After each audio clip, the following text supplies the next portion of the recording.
السلام عليكم ورحمة الله وبركاته.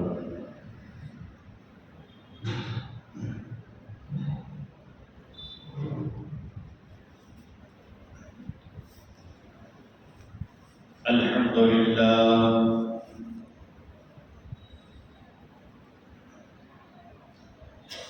الحمد لله نحمده ونستعينه ونستغفره ونؤمن به ونتوكل عليه ونعوذ بالله من شرور أنفسنا ومن سيئات أعمالنا من يهده الله فلا مضل له ومن يضلله فلا هادي له ونشهد أن لا إله إلا الله وحده لا شريك له ونشهد أن سيدنا وسندنا وشفيعنا وحبيبنا وحبيب ربنا وطبيبنا وطبيب قلوبنا وطبيب أرواحنا وطبيب أجسادنا ومأوانا وملجأنا وقائدنا وقدوتنا ومرشدنا ومولانا محمدا عبده ورسوله صلى الله عليه وعلى آله وأصحابه وبارك وسلم تسليما كثيرا كثيرا. أما بعد فأعوذ بالله السميع العليم من الشيطان الرجيم. بسم الله الرحمن الرحيم.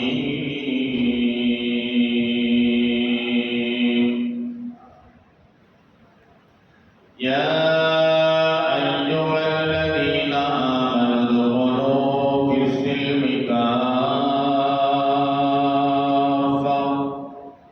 ولا تتبعوا خطوات الشيطان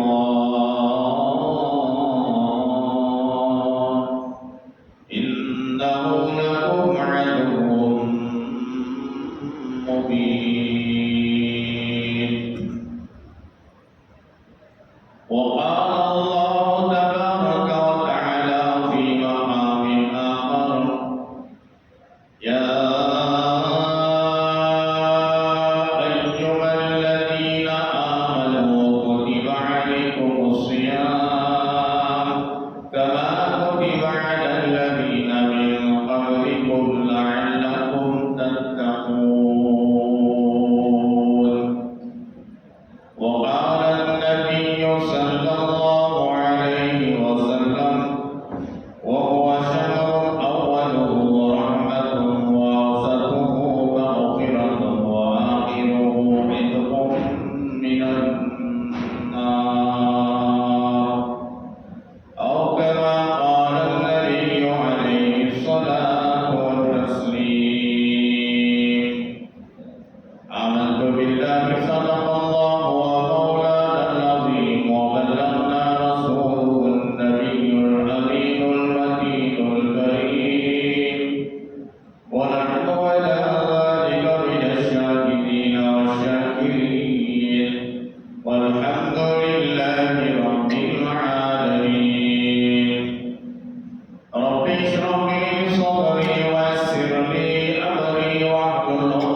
معزز سامعین کرام،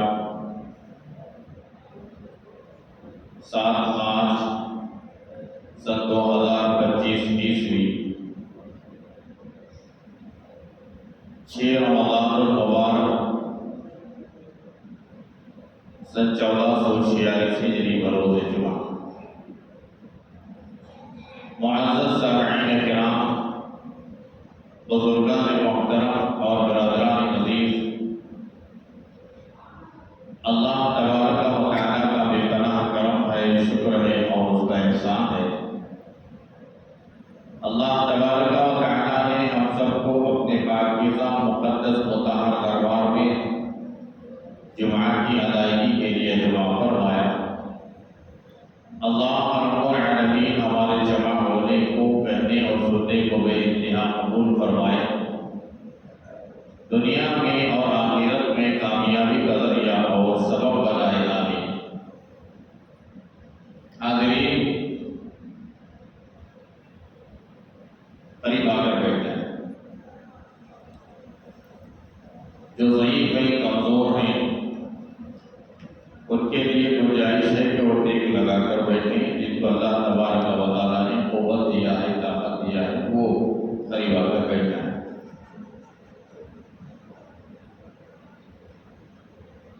اللہ رب العالمین کا بڑا ہی فضل و احسان ہوا کہ اللہ تبارک و تعالیٰ نے اس رمضان المبارک کے مہینے کو ہم سب کے لیے عطا فرمایا۔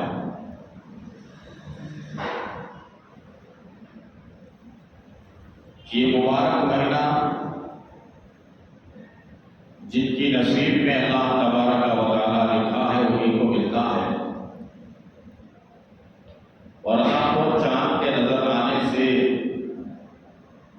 کچھ گھنٹے پہلے بعض دنیا سے چلے گئے۔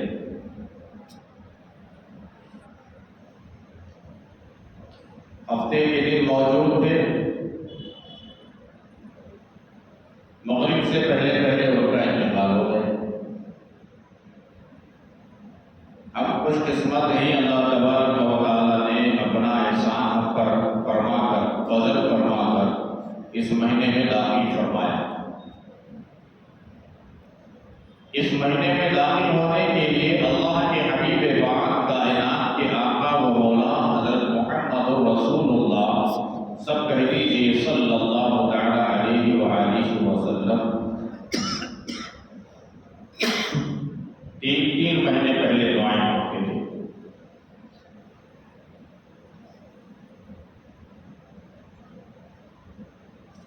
اس دعا سے حضرات علماء کرام نے لکھا ہے کہ آدمی کو لمبی عمر کی دعا کرنا چاہیے۔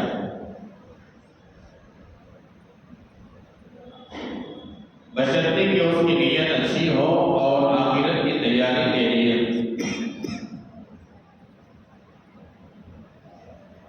تقوی طہارت والی زندگی گزار کر اللہ کو راضی کر کر دنیا سے جانے کے لیے اگر عمر میں درازی مانگتا ہے تو جائز ہے۔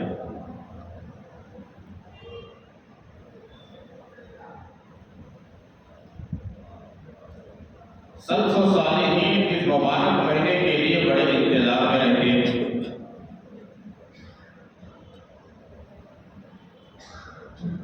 اس لیے کہ یہ مبارک مہینے کے طفیل میں اللہ تبارک و تعالیٰ پچھلے 11 مہینوں کے گناہوں کو معاف فرما لیتے ہیں۔ گناہ صغیرہ اور گناہ کبیرہ بھی وہ معاف فرما دیتے ہیں جو حقوق اللہ سے متعلق ہیں۔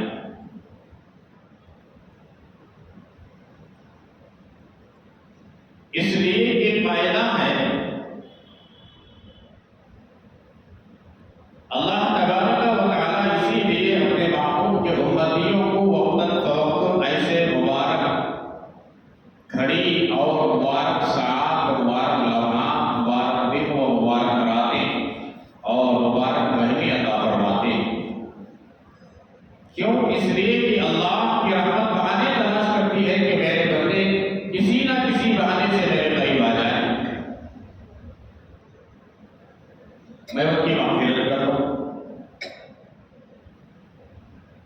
قرآن مجید کے بارے سورہ یوسف میں اللہ تبارک و تعالیٰ نے حضرت یوسف علیہ السلام کا ذکر مفصل طور پر کیا ہے۔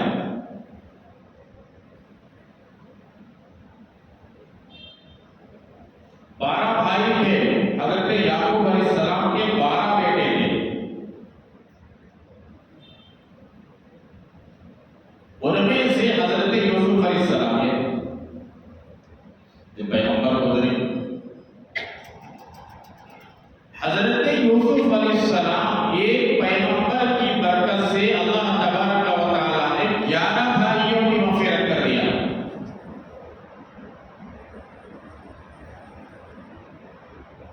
اسی لیے مفسرین نے لکھا ہے اس مبارک مہینے کی برکت سے اللہ تبارک و تعالیٰ 11 مہینوں میں ہم سے جو دور چوک ہو گئی ہے، غلطی ہو گئی ہے، اللہ پاک اس مبارک مہینے کی برکت سے معاف فرما دیتے۔ اسی لیے دن میں روزے کو اللہ نے فرض کیا، رات میں تراویح کو اللہ کے نبی نے سنت قرار دیا۔ اب قرآن مجید اسی مہینے میں نازل کر کر فرمایا کہ تم قرآن مجید کی تلاوت کرو، کیوں؟ یہ روزوں کے ذریعے سے تمہارے درجات کے اندر بلندی ہو جائے اور گناہوں کا معافی کا ذریعہ بن جائے، تم خداوند قدوس کا قرب حاصل کرنے والے ہو جاؤ۔ اس لیے اللہ تبارک و تعالیٰ نے اس مبارک مہینے کو عطا فرمایا۔ رمضان کے معنی آتے ہی جلا دینے کے، مٹا دینے کے، کیا جل جائیں گے اور مٹ جائیں گے؟ رمضان کے مبارک مہینے کی برکت سے اللہ تبارک و تعالیٰ انسان کے گناہوں کو مٹا دیتے ہیں اور جلا کر ختم کر دیتے ہیں۔ اسی لیے اس کو رمضان کہتے ہیں۔ مختلف نام دیے گئے ہیں، ان میں سے ایک یہ نام ہے رمضان، جلا دینے والا، مٹا دینے والا، گناہوں کو ختم کر دینے والا۔ تو روزہ رکھوا کر اللہ تبارک و تعالیٰ ہم پر احسان کیا ہے۔ بعض لوگ کہتے ہیں روزہ تو وہ رکھے جن کو کھانے کے لیے کھانا نہیں، پینے کے لیے پانی نہیں۔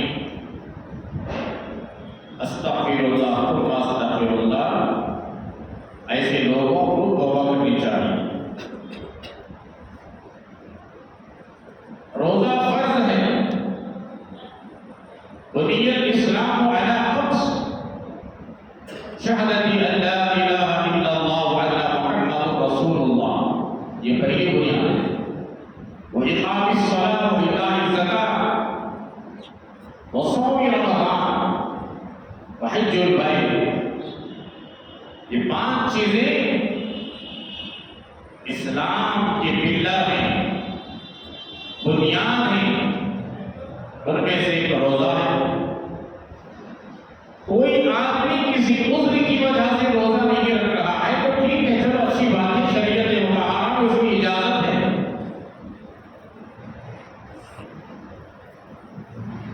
ایک آدمی ہٹا کرتا ہے، انکار کر رہا ہے کہ میں روزہ نہیں رکھوں گا، روزہ کوئی چیز نہیں ہے، تو ایسے آدمی کو اپنے ایمان کی خیر بنانی چاہیے کہ روزے کا انکار کرنے والا یہ خدا کے حکم کا انکار ہے، اور خدا کے حکم کا انکار کفر ثابت ہوتا ہے، وہ آدمی کافر ہو جاتا ہے۔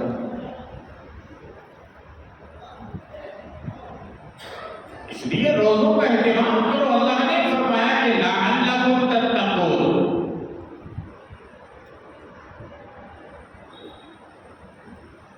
جن پر بھی ہم نے روزوں کو فرض کیا وہ کے اندر تقویٰ آیا، تقوی کو اپنایا انہوں نے۔ اے میرے محبوب کے امتیوں، ایمان والے مردوں عورتوں، تم پر بھی میں نے روزے کو فرض کیا ہے تاکہ تمہارے اندر تقویٰ پیدا ہو جائے۔ كتب عليكم الصيام كما كتب على الذين من قبلكم لعلكم تتقون.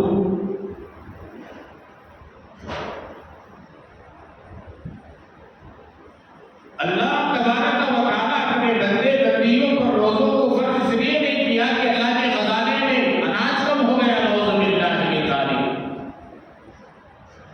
ایسا ہے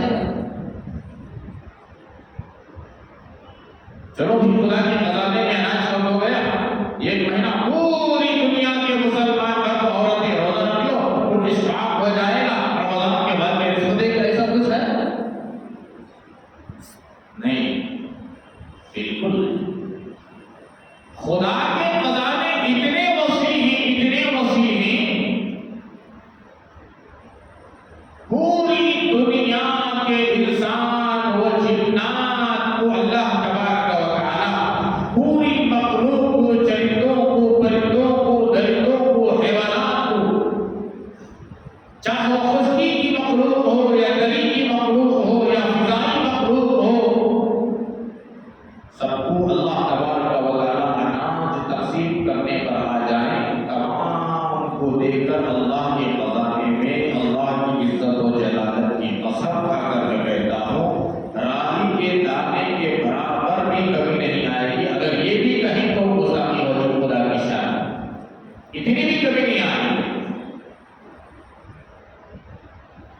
یہ روزے اس لیے فرض کیے تاکہ ہمارے درجات میں بلندی ہو اور گناہوں کی معافی ہو، آدمی درجات تک پہنچے، جہاں تک پہنچنا چاہیے وہاں تک پہنچے.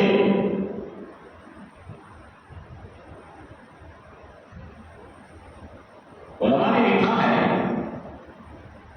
ہر آدمی کی کیٹیگری الگ الگ ہوتی ہے. اب وہ آدمی اس درجات پر پہنچ کر وہ جنت میں جانے کے قابل بنے گا، اللہ کو راضی کرنے کے قابل بنے گا، ورنہ تو نہیں. اب اتنی اعمال تو آدمی نہیں کر سکتا اس درجہ تک پہنچنے کے لیے. علماء نے لکھا ہے ایسے انسان کو اللہ رب العالمین وقتاً فوقتاً مصیبتوں میں، تکلیفوں میں، بیماریوں میں، حالات میں ملوث کرتے ہی تاکہ یہ تکلیف اور مصیبت کی بیماری کو جھیلنا بھی اجر کا باعث و سبب بن جائے اور انسان وہاں تک پہنچ جائے جہاں تک پہنچنا چاہیے. جو اعمال کے ذریعے سے نہیں پہنچ سکتا تھا، اللہ تبارک و تعالی چھوٹی موٹی پریشانی دے کر انسان کے درجات کے اندر بلندی عطا فرما کر اونچے مقام پر فائز کرتے ہیں اور اللہ راضی بھی ہوتے ہیں. اور صبر کرنے کی بنیاد پر صبر کرنا چاہیے اور جنت میں مقام بھی اللہ فرما دے. تو روزوں کو اس لیے اللہ نے فرض کیا تاکہ تم بھوکے رہو، پیاسے رہو. اللہ کو بھوکا پیاسا دیکھنا بندوں کے لیے پسند نہیں، ہمارے اپنے فائدے کے لیے اللہ تبارک و تعالیٰ نے روزوں کو فرض کیا. اور روزوں کے 3 درجے بیان کیے ہیں، 3 درجے. روزے کا پہلا درجہ عوام الناس کا روزہ، عوام الناس، عام لوگوں کا روزہ. وہ کیا ہے؟ صبح ساجد سے لے کر غروب آفتاب تک کچھ کھانا نہیں، کچھ پینا نہیں، اور اپنی بیوی سے جائز حرمت نہیں کرنا. بس یہ عوام الناس کا روزہ ہے، ایک عام روزہ. صبح ساجد سے پہلے کھا لیا بس، اور غروب آفتاب تک کچھ نہیں کھائے، کچھ نہیں کیے. یہ عوام الناس کا روزہ. خواص کا روزہ ہے، خواص VIP خواص. ان کا روزہ کیا ہے؟ صبح ساجد سے پہلے کھاتے ہیں، سحری کرتے ہیں، پورے دن میں اپنے عضو کی حفاظت کرتے ہیں، آنکھوں کی حفاظت، کانوں کی حفاظت، ہاتھوں کی حفاظت، پیروں کی حفاظت، دل و دماغ کی حفاظت. یہ خواص کا روزہ، یہ خواص میرے VIP کا روزہ. اور ایک درجہ ہے، تیسرا درجہ اخص الخواص، خاص الخاص، جسے VIP کہتے ہیں. ان کا روزہ ہے ان کا روزہ صبح صادق سے لے کر غروب آفتاب تک تو کھاتے بھی نہیں، پیتے بھی نہیں، معمولی اپنے ہر جسم کے عضو کی حفاظت بھی کرتے ہیں۔ اور تیسرے نمبر پر وہ اصل خواص کا جو روزہ ہوتا ہے، رمضان کا ایک ایک لمحہ، ایک ایک سیکنڈ بھی غفلت سے نہیں گزارتے، یہ اصل خواص کا روزہ ہوتا ہے۔ یہ تیسرے درجے کا جو روزہ ہے، بڑا جو ہے اہمیت کا روزہ ہے، اونچے مقام کا روزہ ہے۔ عوام الناس کا روزہ ہے، ایک درمیان کا جو روزہ ہے وہ اولیاء اللہ کا روزہ، تیسرے نمبر کا جو روزہ ہے عارفین کا روزہ، وہ صحابہ کا روزہ، وہ تابعین کا روزہ، وہ تبع تابعین کا روزہ ہے۔ روزہ رکھنا یہ کمال نہیں، ایسا تو بہت سارے لوگ ہیں جن کو صبح میں کچھ نصیب ہوا کہ نہ ہوا، رات کے 10 بجے تک کچھ بھی نصیب نہیں ہوتا، ایسے بہت سارے غریب ہیں مسکین ہیں۔ اسی لیے اللہ کے حبیب پاک صلی اللہ علیہ وسلم نے ارشاد فرمایا، میری امت کے بعض روزے دار ایسے ہیں بجز بھوکا اور پیاسا رہنے کے کچھ بھی حاصل نہیں ہوتا۔ کیوں؟ سحری ختم ہونے سے پہلے ہم نے سحری کھایا، بس اٹھ کر کے نیند کی قربانی دی، سحری تو کھایا، نہ ہم عبادت میں لگاتے نہیں، نہ ذکر میں لگاتے نہیں، نہ تلاوت میں، نہ درود پاک کے ورد میں، نہ اللہ اللہ کرنے میں، نہ براہنے میں۔ سحری تو کھایا، غیبت کی، سحری کھا کر جھوٹ بولا، سحری کھا کر آنکھوں کی حفاظت نہیں، سحری کھائی روزہ تو رکھا، کانوں کی حفاظت نہیں، دل و دماغ کی حفاظت نہیں، ہاتھ پیروں کی حفاظت نہیں، تو اس کا کیسا روزہ ہوا؟ سر کے بالوں سے لے کر پیر کے ناخن تک آدمی اطاعت کا مجسمہ بن جائے، اپنے جسم کے ہر عضو کو ہر قسم کے گناہوں سے حفاظت کرے، اس کا نام ہے روزہ۔ روزے کے درجات کو بلند کیے گئے، روزے کے درجات کو بتائے گئے، اور سب سے اونچا درجہ روزے کا وہ ہے جو صبح صادق سے لے کر غروب آفتاب تک کھانے سے، پینے سے، جائز بیوی سے تعلقات سے بچے، اپنے جسم کے ہر عضو سے اپنے گناہوں کو بچائے، ایک لمحہ بھی خدا کی نافرمانی نہ کرے اور ایک سیکنڈ بھی غفلت میں جانے نہ دے، یہ اہم درجہ ہے روزے کا۔ اللہ پاک ایسا روزہ ہمیں بھی رکھنے کی، آپ کو بھی رکھنے کی توفیق عطا فرمائے۔ اصل خواص VVIP، ایک ہے VIP،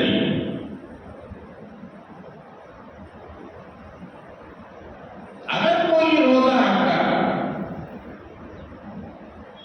غیبت کر رہے ہیں، جھوٹ بول رہے ہیں، اور روزہ نہیں ہے، یہ بھوکا پیسہ ہے، اور دلوں میں جو کام کر رہا ہے وہی کام آدمی رمضان میں کر رہا ہے، تو پھر روزہ کس چیز کا؟ پھر اللہ نے جو فرمایا لعلکم تتقون، وہ کہاں گیا؟ کس لیے فرمایا؟ کیوں ہمارے اندر تقویٰ نہیں آیا؟ زبان کی حفاظت نہیں آئی، کانوں کی حفاظت نہیں آئی، دل و دماغ کی حفاظت نہیں آئی، اور ہاتھوں سے غلط پکڑنے کی حفاظت نہیں آئی، کیوں نہیں بچا؟ اور پیروں کو لے کر غلط طرف چلنے کی حفاظت کیوں نہیں ہوئی؟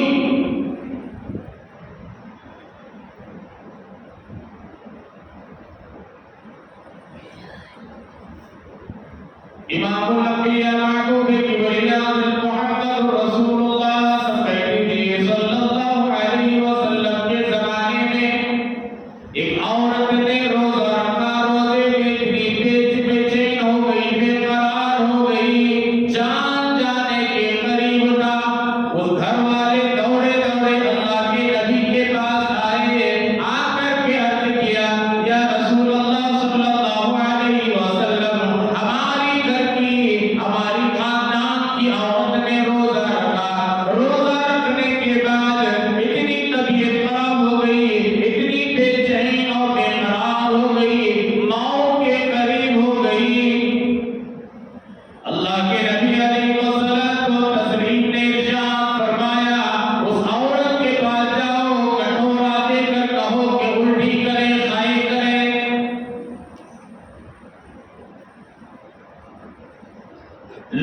دوڑے دوڑے گئے، گھر والے دوڑے دوڑے گئے، اس عورت کی حالت بڑی نازک تھی، بڑی خراب تھی، اس عورت کے سامنے خالی کٹورے کو رکھا اور فرمایا کہ اللہ کے نبی کا فرمان ہے اس کٹورے میں تم خائی کرو، الٹی کرو۔ وہ عورت نے انگلیاں ڈال کر کے الٹی کی، خائی کی تو عجیب نظارہ دیکھا، وہ خائی کے اندر الٹی کے اندر گوشت کے ریزے ریزے موجود تھے اور دانتوں کے اندر بھی گوشت کے ریشے موجود تھے۔ عورت دیکھ کر بڑی پریشان ہوئی، میں نے سحری میں گوشت نہیں کھایا، معمولی سوکھی روٹی کھائی، روکھا سوکھا میں نے کھانا کھایا، گوشت کی چکر بہت دن ہو گئے، میرے دانتوں میں گوشت کا ریشہ کیوں اٹکا ہوا ہے، الٹی کرنے کے بعد یہ کٹورے میں گوشت کے ریشے نظر آ رہے ہیں، یہ کہاں سے آئے؟ مسلمانوں ذرا اور کرنے کی بات ہے، ذرا دل کے کانوں سے سنیے اور سر کے کانوں سے بھی سنیے۔ اللہ کے نبی علیہ الصلوۃ والتسلیم کے بعد دوڑے دوڑے آئے، آ کر کے کہا اے اللہ کے نبی صلی اللہ علیہ وسلم، آپ کے حکم کے مطابق عورت طے کرنے کے بعد، الٹی کرنے کے بعد اس کی طبیعت میں افاقہ ہوا، سدھار آیا، طبیعت ٹھیک ٹھاک ہو گئی۔ بڑی ادب کے ساتھ اگر آپ اجازت دیں تو ایک سوال کرنا چاہتے ہیں۔ اللہ کے نبی نے پوچھا بتاؤ کیا سوال ہے؟ پوچھا گیا یا رسول اللہ، الٹی کرنے کے بعد اس کٹورے میں دیکھا گیا گوشت کے چھوٹے چھوٹے ٹکڑے موجود تھے اور اس عورت کے دانتوں میں گوشت کے باریک باریک ریشے اٹکے ہوئے موجود تھے۔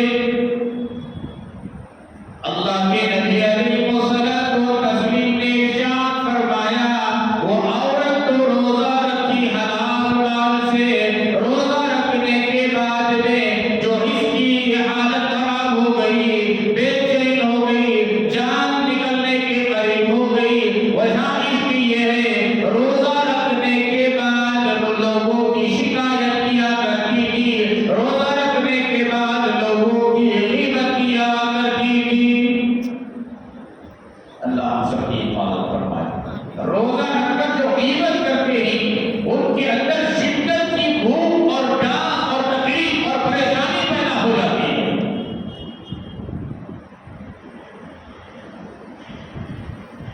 اسی لیے اللہ کے نبی علیہ الصلوۃ والتسلیم نے ارشاد فرمایا اگر کوئی مسلمان مرد ہوں گے عورت کسی دوسرے کے پیٹ کے پیچھے غیبت کرتے ہیں اپنے مردار بھائی کا گوشت کھانے کے برابر، جس نے غیبت کی ہے،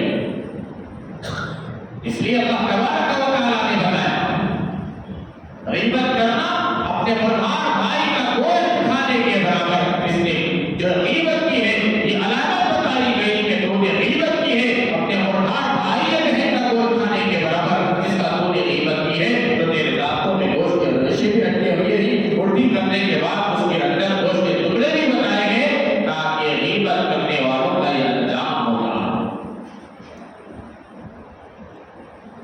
کہاں ہم نے اپنے آپ کو بتایا اعلیٰ درجے کا روزہ بنانا چاہیے، اور اللہ کا بڑا احسان کہ اللہ تبارک و تعالیٰ نے سحری کا بھی ہمیں حکم دیا کہ سحری کھاؤ، حلال کھاؤ۔ سحری کا کھانا بھی عبادت قرار دیا گیا ہے، لیکن ایک بات سنتے چلیں، پروردگار عالم نے ہم پر آپ پر سحری کا حکم نازل کر کر احسان کیا۔ پچھلی زمانے کے حالات اٹھا کر دیکھیے، انبیاء کی قوم کے سحری کا حکم نہیں تھا۔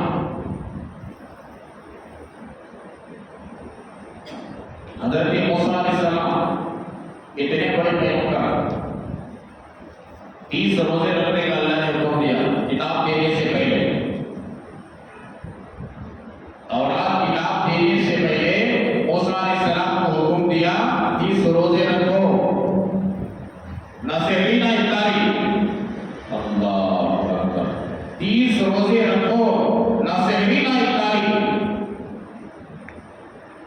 وہ انبیاء ہی کی بات ہو سکتی ہے، انہی کی طاقت ہو سکتی ہے، ان کے علاوہ کسی اور کی بس کی بات نہیں۔ 30 روزے رکھا، اب اللہ سے ہم کلام کرنے کی باری آئی، جانا اللہ سے بات چیت کرنا، کلی بلا کے نا اللہ سے بات کرنے والا کتاب لینا، جانے سے پہلے موسیٰ علیہ السلام نے سوچا سحری نہ افطاری 30 دن تک مسلسل روزے، پیٹ خالی ہونے کی وجہ سے منہ میں باس آ رہی ہے، وہ مسواک کر لیا۔ موسیٰ علیہ السلام نے مسواک کر کر اپنے دانتوں کو زبان کو صاف کر کر اللہ کے پاس گئے، کوئی دور پر گئے بات کرنے کے لیے۔ اللہ نے کہا موسیٰ میں نے تمہیں نہیں کہا تھا کہ مسواک کر کر آؤ، میں نے تمہیں کہا تھا کہ 30 روزے رکھ کر آؤ، تم نے مسواک کیوں کیا؟ حکم عدوری کیوں کی؟ حکم کے خلاف کام کیوں کیا؟ جاؤ مزید اور 10 روزے رکھ کر کے بعد میں آؤ۔ پھر موسیٰ علیہ السلام آئے، پھر 10 روزے رکھا، 40 مکمل کیے، پھر گئے۔ اللہ کا اتنا بڑا احسان ہے، میرے اور آپ کے نبی کے صدقے میں اللہ نے سحری کھانا سنت قرار دیا۔ میرے نبی نے فرمایا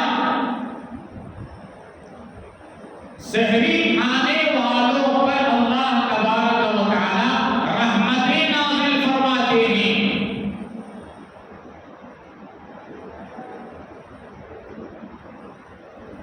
رحمتیں نازل فرماتے ہیں، اور میرے نبی کی سنت روزے میں ہم مسواک بھی کر سکتے ہیں۔ اللہ نے دھتکارا نہیں، انکار نہیں کیا۔ مسواک چاہے کچی کرو یا سوکھی کرو، پیلوں کی درخت کی کرو یا نیم کے درخت کی کرو، سب جائز ہے۔ روزے کی حالت میں ہمارے امام کے نزدیک، امام اعظم ابو حنیفہ رحمہ اللہ کے نزدیک مسواک کر سکتے ہیں۔ اب علماء نے لکھا ہے کہ افطاری سے تھوڑی دیر پہلے نہ کرو تاکہ بھوک باقی رہے، اس لیے کہ اللہ نے فرمایا تمہارے خود کی بھوک مجھے مشک اور مکر سے زیادہ محبوب ہے، یہ باقی رہے، اثر سے پہلے کرو، اس کے بعد نہ کرو، اس پر بھی اجر ہے، بھوک جو آتی ہے اس پر بھی اللہ اجر عطا فرمائے۔ احسان کیا اللہ نے سحری کا حکم دے کر۔ صحابہ کرام کے زمانے میں نیا نیا اسلام آیا، نئے نئے اسلام قبول کر رہے تھے، سحری کا حکم نہیں تھا، سوتے ہی روزہ شروع۔ ہمارا روزہ کب سے 5:20 کے بعد روزہ شروع ہمارا نہیں، وہاں ویسا نہیں۔ صحابہ کے شروع زمانے ابتدا میں، شروع زمانے میں صحابہ کرام کے عشاء پڑھ کر جا کر سو گئے، روزہ شروع پوری رات کا روزہ، پھر دوسرا دن پورا دن، اور غروب سورج ہونے تک کتنے گھنٹے ہو گئے؟ روزہ ہی روزہ، کھالیے نہیں ٹھہرے، بس اگر روزہ سو گئے تو روزہ شروع۔ ایک صحابی حضرت قیس رضی اللہ تعالیٰ کھیتی باڑی کا کام کرنے والے، آج بھی بہت سارے اللہ کے بندے کھیتی باڑی کا کام کرنے رہے، اس زمانے میں وہ گئے کھیتی باڑی کا کام کر کر آئے۔ ایسا فراوانی کا زمانہ نہیں تھا جی، ایسا فراوانی کا زمانہ نہیں تھا، خدا کا کروڑوں کا شکر ہے یہاں پر اللہ نے فراوانی کی ہے، روزی کی، روٹی کے، رزق کے، دولت کے راستے اللہ نے کھول نہیں چھوڑ دیا، فراوانی فراوانی۔ ایسے بھی اللہ کے بندے موجود ہیں غریبوں کے گھروں میں گھس کر کے ان کے گھر کا جتنا خرچ و خرچات ہے دے کر کے کسی کو معلوم کرائے بغیر واپس آ رہے ہیں، ایسے بھی اللہ کے بندے ہیں۔ اللہ نے ایسے ہی نیک بندوں کے صدقے میں دنیا چلا رہی، ورنہ پاپیوں کی خدا کی یہاں کوئی قدر نہیں۔ حضرت قیس رضی اللہ تعالیٰ کو کھیتی باڑی کا کام کر کر آئے، روزے سے تھے، کافی کا زمانہ، کیا ہوتا تھا؟ زیادہ سے زیادہ کھجور، پانی، زیادہ سے زیادہ گیہوں، موٹا موٹا پیس لیتے اس کی روٹی، یا تو ستو پھانک لیتے۔ کہیں کسی کے گھر میں دعوت ہو گئی تو ہو گئی گی، ایسا زمانہ، امتحان کا زمانہ، آزمائش کا زمانہ۔ حضرت قیس رضی اللہ تعالیٰ عنہ آئے، بیوی سے پوچھا افطار کے لیے کچھ ہے؟ بیوی نے کہا تو پھر ایک کام کرو، آپ بیٹھو آرام سے، میں پڑوس میں جا کر کے کچھ خرچ کے طور پر مانگ کر لاتی ہوں، بعد میں دے دیں گے، سہولت ہونے کے بعد آپ بیٹھ کے رہیے۔ اللہ اسی زندگی وہ بیوی اللہ کی بنی گئی، پڑوس والے پیسہ بازو کے لیے جیسا ہمارے پڑوس آئے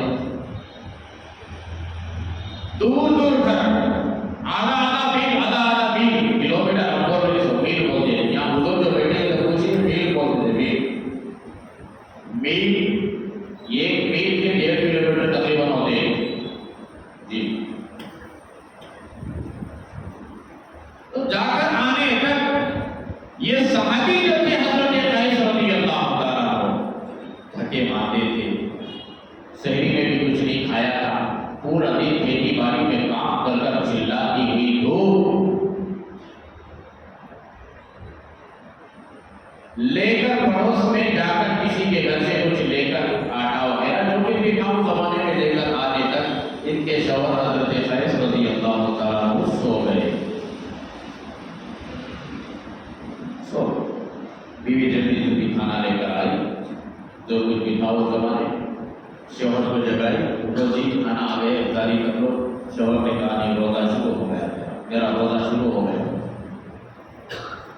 اب روزہ شروع، سحری بھی کچھ نہیں کھائے تھے، افطاری نہیں ہوئی، افطاری کو بیوی لے کر آگے تک یہاں نیند لگ گئی، روزہ شروع، پورا رات ایسا ہی گزر گیا۔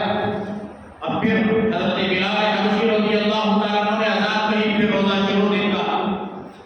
اب پھر صبح سویرے نماز پڑھ کر ان کے وقت کھیتی باڑی کے کام کے لیے گئے، بھوک کی تاب نہیں لا سکے، بے ہوش ہو کر گر گئے۔ اس وقت اللہ تبارک و تعالیٰ نے حکم نازل کیا رحم کرتے ہوئے کہ آپ صبح ساجد سے پہلے تک کھا بھی سکتے ہیں، سو بھی سکتے ہیں، اپنی بیویوں سے قربت بھی کر سکتے ہیں۔ بعض مرتبہ ایسا ہوا اللہ کے نبی کی مجلس میں صحابہ کرام عشاء کے بعد بیٹھے تھے، گھروں کو آنے تک تاخیر ہوگی تھی، تاخیر بولے تو 12 بجے 1 بجے نہیں، سمجھ لیجیے عشاء کی نماز کے بعد ایک آدھا پورا گھنٹہ 1 گھنٹہ، ایک 9 بجے 9:30 بجے کا ایسا رکھ لیجیے نا۔ جب آتے تو ان کی بیویاں سو گئے ہوتے، آ کر بیویوں کو جگہ کے وہ کہتے ہمارا روزہ شروع ہو گیا۔ اب انسان ہے نا، انسان جوان عورت ہے، جوان مرد ہے، ان کے جو تقاضے ہوتے ہیں شوہر برداشت نہیں کر پائے، ملاقات ہو گئی۔ پھر اللہ کے نبی علیہ السلام سے آ کر اس سوال کو کیا، یا رسول اللہ ہم یہاں سے جانے تک داخل ہو، ہماری بیویاں سو گئے تھے، ان کا روزہ بھی شروع ہو گیا، ہم تو انسان ہیں نا، تقاضے ہمارے اندر موجود ہیں، ہم کام نہیں لا سکے، ملاقات ہو گئی۔ اس کے بعد اللہ کا حکم نازل ہوا کہ اب اس کے بعد صبح ساجد سے پہلے آپ سو بھی سکتے ہیں، کھا بھی سکتے ہیں، اپنی بیویوں سے قربت بھی حاصل کر سکتے ہیں۔ اللہ نے احسان کیا کہ نہیں کیا؟ اگر وہی حکم اور وہی طریقہ کار آج بھی اگر موجود ہوگا تو 10 بجے ہمیں جا کر بیٹھے اگر سو گئے، روزہ شروع، پھر کھانے کی گنجائش نہیں، پینے کی گنجائش نہیں۔ اللہ تبارک و تعالیٰ نے اپنے محبوب صلی اللہ علیہ وسلم کے امتیوں پر رحم کرتے ہوئے احسان کا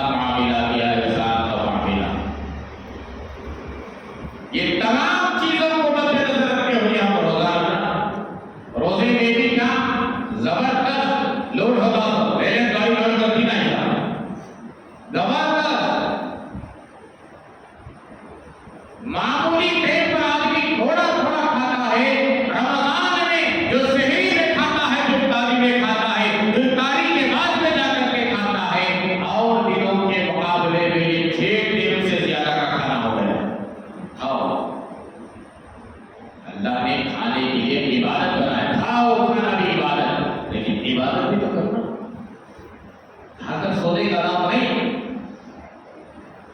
پہلے گاڑی جیسا لوڈ کرنے کا نام نہیں، اچھا لوڈ کرو، کمر سیدھی کرنے کے بہانے پڑ جاؤ، فجر کی نماز آئے،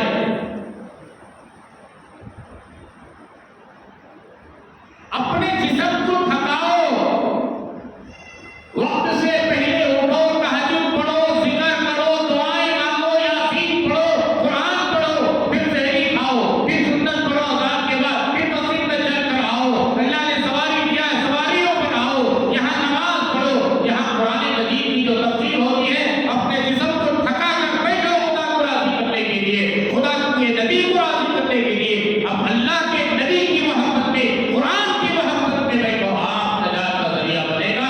اللہ تبارک و تعالی یہی تو چاہتے ہیں، روزے کے ذریعے سے تمہارے اندر تقویٰ پیدا ہو جائے، لعلکم تتقون۔ اگر تمہارے اندر تقویٰ پیدا نہیں ہوا، تم نے اپنے جسم کو نہیں تھکایا، تو فائدہ کیا ہے؟ تم نے لوٹ کر صبح سویرے 9 بجے کھانے کا تم نے 5 بجے کھا لیا، اس سے زیادہ کھایا، دوپہر کا 1 بجے سوا، 6:30 بجے اتنا کھایا کہ دوسرے سالوں میں اتنا نہیں کھاتے، اتنا روزہ میں ہم کھا لیں گے۔ اللہ نے حلال کیا ہے کھانا، اس کا مطلب یہ نہیں ہے کھانا یہ عبادت نہیں کرنا۔ میرے پیارو، کھاؤ، عبادت بھی کرو، اور اپنے جسم کو کھپاؤ، آؤ تراویح میں 20 رکعت نماز، عشاء اور وتر اور سنت سمیت اپنے جسم کو کھپاؤ، اور اپنے جسم کے اندر سے پسینہ نکلواؤ، اللہ کو یہ ادا پسند آئے گی۔ میرے کلام کو سننے کے لیے آج بھی دلی مشقت برداشت کر رہا ہے، اسی کا نام تقویٰ ہے، اسی لیے فرمایا تراویح کے ایک سجدے پر 1500 نیکیاں لکھی جائیں گی۔ آپ نہیں چلے گئے؟ ارے میرے پیارو، جوش کے مسلمان نہ بنو، اسلام جوش کا نام نہیں، 3 دن 4 دن بڑے جوش میں آئے، سونے کا بٹن بند کر، پھر 3 دن 4 دن کے بعد جوش ٹھنڈا ہو گیا، کہاں گیا جوش؟ کہاں گئے مسلمانوں؟ زمین کھا گئی کا آسمان کھا لیا؟ ہونا تو یہ چاہیے کہ اس مسجد سے جتنے لگے ہوئے گھر ہیں، کتنے گھر ہیں گے؟ ایک مثال کے طور پر 200 گھر ہیں، کیا مطلب 200 گھر ہیں؟ ایک 200 گھر ہے۔ اب 200 گھر میں ایک گھر میں کس کا بنانا ہے 100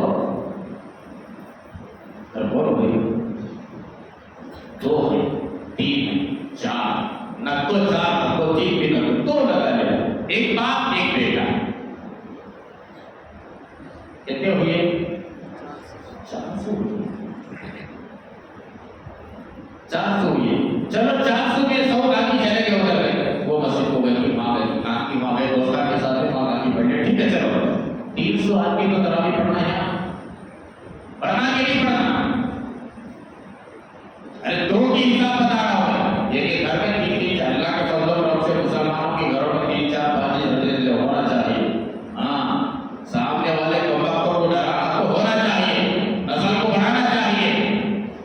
میرے نبی علیہ السلام نے ارشاد فرمایا، تم ایسی عورت سے نکاح کرو جو زیادہ بچے پیدا کرتی ہو۔ 3 4 5 5 بھی اللہ کے فضل و کرم سے، اب تو کموں کی ضرورت، ہم تو ہمارے لوگ، اب وہ یہ ہوگا جب ہم تو ہمارا ہے، انہیں مرگا تو ہم تو ہمارے ایک کسی نے چلے گا کہ ٹپک کا تو اولاد ہے، ہم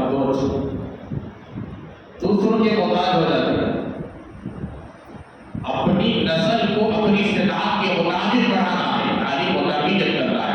تو ہر جگہ میں بتا رہا تھا کہ کہاں چلے گئے، کیوں شوق نہیں اللہ کے کلام کے لیے؟ اس کلام کو سننے کے لیے آسمان کے فرشتے کان لگا کر سنتے ہیں، فرشتوں کی قطار لگتی ہے اللہ کے کلام کو سننے کے لیے، کہاں گئے مسلمان؟ میرے پیارو، آج کے گھاٹ کے 360 کے مسلمان ہم کو نہیں بننا، جمعہ کے مسلمان نہیں بننا، کھاٹ پہ جنازے میں آتی اس کی تو موقع ہوگی تو یہ مسلمان یہ کرنے چلے گی 360 رمضان میں تو بقرعید۔ ایسے بھی اللہ کے بندوں کو ہم نے دیکھا ہے نہ 8 میں شامل ہوتے ہی، نہ کھاٹ میں شامل ہوتے ہی، نہ 360 میں شامل ہوتے، ان کا کیا ہوگا؟ جمعہ کو بھی نہیں آتے، میت کو بھی نہیں آتے، عید کی نماز کو بھی نہیں آتے۔ ہم نے ایسے لوگوں کو اپنے آنکھوں سے دیکھا ہے اور ان کی روٹی پکڑ کر ہم نے پوچھا بھی ہے، انہوں بہت ہی مسجد کا آنا تو کب تک ہے سب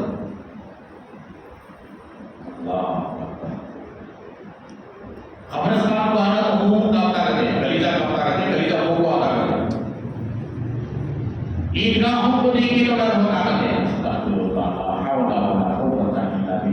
مسلمان مسجد کو دیکھ کر کے ڈرے، عیدگاہوں کو دیکھ کر ڈرے، قبرستانوں کو دیکھ کر ڈرے،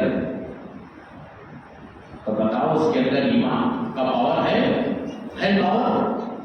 کیسے مسلمان؟ اب یہ جو مر جاتا ہے ایسا آدمی سے کہاں لگ جانا سو؟ اب قبرستان کو دیکھنے کو ڈرتا، سو عیدگاہ کو دیکھنے کو ڈرتا، سو مسجد۔ اب یا تو کسی عیدگاہ کے پاس لے جا کر جنازے کی نماز بعض جگہ پر پڑھاتی، یا تو مساجد کو لے جا کر پڑھاتی، نہیں تو قبرستانوں میں لے جا کر کے پڑھانا۔ پیچھے تینوں جگہ سے خوف ہے، ڈر ہے، جانا بھی زندگی میں کبھی گیا نہیں، اس کی جنازے کی نماز پڑھانا کہاں اور بتلانا کہاں؟ اسے پوچھتا ہوں ڈرنے والے، تجھے کہاں کو پڑھانا، تجھے کہاں بتلانا، نکل ہوا میں اڑا دینا، جلا دو۔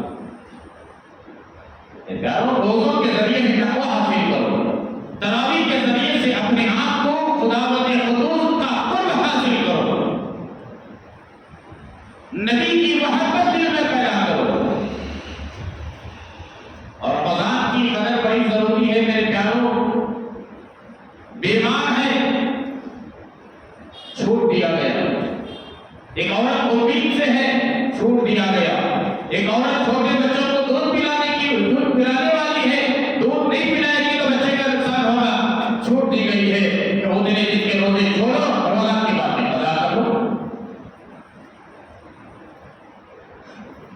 ایک صاحب سفر میں گئے ہیں، آدمی سفر میں گیا ہے، سفر آسان ہے چلے، سفر دشوار ہے، پتہ نہیں سفر میں کیا کیا حالات پیش آئیں گے، روزہ چھوڑنے کی اجازت ہے، چھوڑو، روزہ چھوڑ سکتے، رمضان کے بعد اس کی قضا کر سکتے۔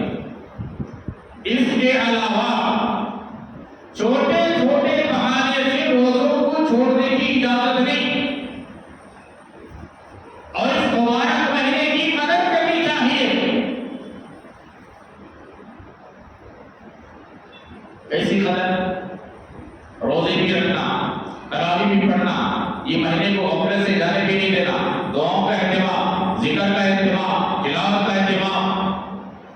اس کے ساتھ ساتھ میں اپنے آپ کو، اگر کوئی آدمی بیمار ہے، شدید بیمار ہے، ڈاکٹروں نے کہا، طبیبوں نے کہا تو روزہ رکھنا تو سنبھالنے کی طاقت نہیں ہے تیرے اندر، تو روزہ چھوڑنے کی اجازت ہے، بعد میں صحت ملنے کے بعد میں قضا کر لو۔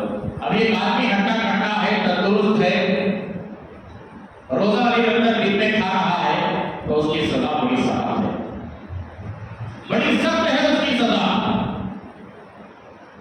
روزوں کا اہتمام کرو، کسی بیماری میں مبتلا ہو گئے ہیں، اللہ سب کی حفاظت فرمائے، ڈاکٹروں نے منع کیا ہے، کھا رہے، روزہ نہیں رکھا ہے، گھر کے کونے میں بیٹھ کر کے بیوی بچوں سے چھوٹ کر کے ادھر منہ کر کو کونے طرف کھا لے تو ادھر کو چھپ کے باہر آ کر روزے کی صورت بنا دو۔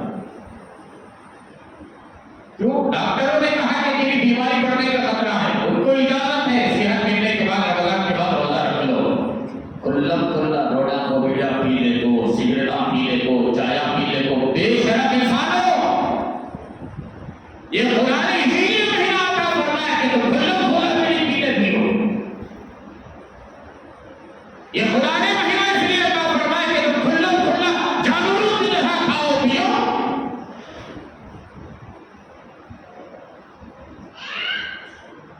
اس مبارک مہینے کو پانے کے لیے سلف و صالحین 6 مہینے پہلے دعائیں کرتے تھے۔ اس مبارک مہینے کی قدردانی کافر کر رہے ہیں، یہودی و نصرانی کر رہے ہیں، مشرکین کافر روزے داروں کی قدر کرتے ہوئے پانی پلا رہے ہیں، فروٹ دے رہے ہیں، کھانا کھلا رہے ہیں، بے شرموں تمہاری شرط کہاں بن گئی؟ راستوں میں کھاتے ہو، پیتے ہو، بجلی اور سگریٹ اور چائے، اتنا ہی روزہ چھوڑ کر تمہیں کھانے کا پینے کا شوق ہے، کسی کونے میں کھا کر مرو۔ رمضان کی ناقدری کیوں کرتے ہو؟ رمضان کی بے قدری کیوں کرتے ہو؟ یہ ناقدری کرنے کے لیے اللہ نے نہیں عطا فرمایا۔ ارے بوڑھے بوڑھے کیا روزہ کریں، جن کو چلنے نہیں ہو رہا، اٹھنے نہیں ہو رہا، بیٹھنے نہیں ہو، ایسے الگ روزہ رکھی، بہت آگے نبی پروانی حضرت روزے کی حالت میں رکھتی ہمیں ہٹے کٹے جوان قدرے تو گاؤں کھا کر بولتے ہیں، ایسے نوجوان بیڑیاں پی کو، سگریٹاں پی لے کو، چایاں پی لے کو، کیا تماشا بنا رکھا ہے۔ اللہ سب کی حفاظت فرمائے۔ ہمارے مسلم معاشرے کے اندر جو اس قسم کے نوجوان ہیں، اللہ سب کی حفاظت فرمائے۔ ایک چھوٹا واقعہ سنا کر بات ختم کرتا ہوں۔ پچھلے زمانے میں، قدیم زمانے میں ایک مجوسی کا مجوسی، مانو مجوسی، آپ کی پوجا کرنے والے کو مجوسی کہتے ہیں، آدمی نہیں۔ رمضان کا مہینہ آیا، آدمی اللہ کے فضل و کرم سے بہت سارے کافر لوگ بڑے قدر سے دیکھتے ہیں اور صاحب کو باقاعدہ ہے، سلام کر کے کو قدر ہے ان کے دلوں میں، اللہ ان کی قدر کی برکت سے، ایمان کی دولت سے اللہ تعالیٰ کو نوازے۔ میں یہاں پر کوئی چیز لینے جاتا ہوں، فروٹ وغیرہ، کتنے ادب سے بات کرتے ہیں، لوگ سلام کرتے ہیں، بہت صاحب ہے، صاحب ہے، دوسرے کو دینے والے لوگ تو مجھے نہیں سالوں میں بڑھتی لاؤ، وہ بہت سے ٹائم آتے ہیں۔ ارے قدر ہے ان کے دلوں کے اندر۔ ہمارے مسلمان قوم کے نوجوان، ارے کیا اتنے نڈر ہو گئے ہو؟ کیا تمہیں مرنا نہیں ہے؟ اللہ کے سامنے کھڑے ہونا نہیں؟ سنو، ایک مجوسی اس مہینے کی قدر کیا تو اللہ نے کیا انعام دیا۔ اس کے زمانے میں رمضان کا مہینہ آیا، وہ کسی کام سے گیا تھا، آیا تو چھوٹا بچہ اس کا باہر کھڑے ہو کر کے روٹی کھا رہا۔ رمضان کے مہینے میں ہندو کا بچہ نے کیا فرق پڑا؟ آپ کو غصہ آیا، مجوسی کو یہ تماشا لگایا، دیکھو مسلمان کے رمضان کا مہینہ چل رہا ہے، مسلمان کے بچے بڑے عورتاں مرداں سب روزے سے دور کے مہینے کی بے عزتی کرنے کو باہر کھانے کو ہے، گا تو کھانا چھوڑا، اندر پیٹ کو کھانا، ایک تماشا مارو، اندر بازار چلے گا، بات آئی ختم ہو گئی۔ جب اس کی موت کا وقت آیا، مجوسی کا مر گیا، کئی سالوں کے بعد مر گیا۔ اس زمانے کے اللہ والے تھے، اللہ والے، تو آپ نے اسے دیکھا، وہ مجوسی جنت میں ٹہل رہا ہے، جنت میں ہے، مجوسی اور جنت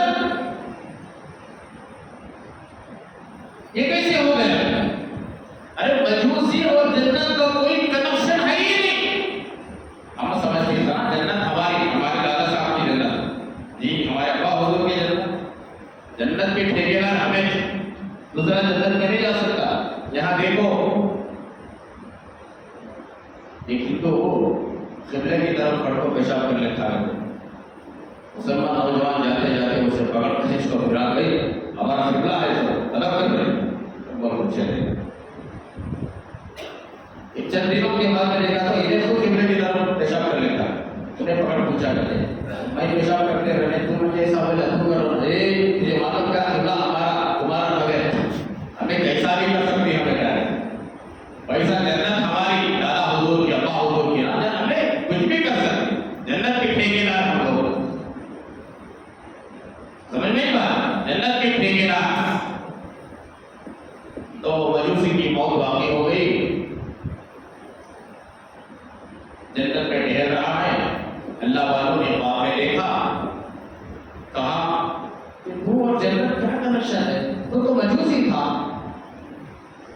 تو اس اس نے کہا بات تو بالکل صحیح، میں تو مجوسی تھا، لیکن میری زندگی میں رمضان کے مہینے میں جو آخری رمضان کا مہینہ تھا میرا دنیا سے آنے سے پہلے کا، میرا بچہ باہر آ کر کھلا کھلا روٹی کھا رہا تھا، میں نے اسے تماشا مار کر کہا مسلمانوں کے رمضان کا مہینہ چل رہا ہے، مسلمان کے بچے بڑے روزے سے ہیں، تو یہ مہینے کی بے حرمتی کرتے ہوئے روٹی کھا رہا ہے، بس اتنا کہہ کر ایک تماشا رسید کیا، بچے کو اندر دے دیا، بس اتنی سی بات تھی، یہ ادا اللہ کو پسند آئی، میرے موت کا وقت جب قریب آیا، فرشتہ آ کر مجھے کلمہ پڑھا کر، جب میں کلمہ پڑھا سچے دل سے، اب کلمہ پڑھنے کے بعد اللہ کے نبی نے فرمایا 100 سال کا بھی کافر کیوں نہ ہو، موت سے پہلے بھی کلمہ پڑھ لے تو اس کے سارے گناہ معاف، اب گناہ نہیں چاہیے تو نہ جائے گا اور نہ جائے گا، جنت میں جائے گا، تو موت سے پہلے فرشتے کو اللہ نے بھیجا، مجھے کلمہ پڑھایا، میں کلمہ پڑھ کر میری روح نکلی، اللہ نے اپنا فضل کا معاملہ فرما کر مجھے جنت میں داخل کیا۔ اللہ اکبر۔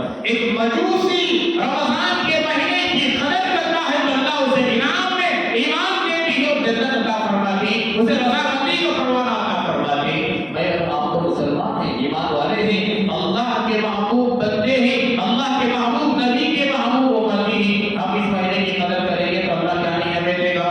دے گا کہ نہیں دے گا؟ اللہ نے خود فرمایا روزے کا بدلہ میں خود ہوں، بادشاہی ہمارا ہے اور سب کچھ ہمارا ہے، تو اس لیے میرے پیارو رمضان میں روزہ رکھنے کا اہتمام کریں، تراویح کا اہتمام کریں، تلاوت کا اہتمام کریں اور رمضان کی نافرمانی کرنے سے پوری حفاظت کریں۔ اگر کوئی تقاضا ہے، بیماری ہے، کھانا چاہے پینا چاہے، اندر بیٹھ کر چھپ کے کھاؤ، آپ کھا رہے تو آپ کے بیوی بچوں کو تک نہیں معلوم ہونا، ہاں اگر بیوی کو معلوم ہو جائے کہ میرا شوہر بیمار ہے، بیوی خدمت تو کرتی ہے اللہ کی بچوں کو تک پتہ نہ چلے میرا باپ روزہ ہے کہ نہیں ہے، ایسا